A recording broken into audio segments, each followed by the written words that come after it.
Hello বন্ধুরা, সবাই কেমন আছো? আশা করি ভালো আছো। আজকে তোমাদের মাঝে নিয়ে আসলাম করলা ভাজি রান্না করার রেসিপি। আমার আম্মা করলা ভাজি রান্না করতেছে আর আমি একটু ভিডিও করতেছিলাম। প্রথমে আমার আম্মা একটু তেল দিয়ে দিছে। তেল দেওয়ার পর একটু জাল হওয়ার পর শুকনো মরিচ দিয়ে দিল। শুকনো মরিচটা একটু ভাজা হয়ে গেলেই দিয়ে দিবে পেঁয়াজ কুচি।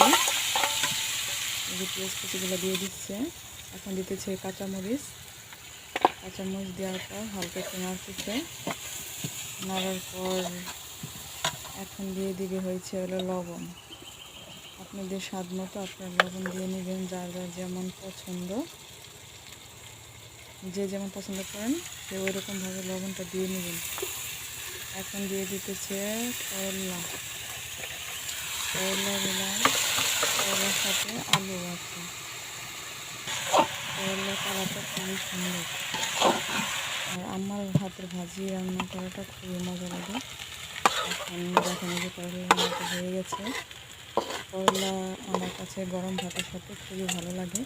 জানি না কার কাছে কেমন লাগে, অনেকে পছন্দ করেন না, কিন্তু আমি গরম ভাতের সাথে করলা খুবই পছন্দ করি।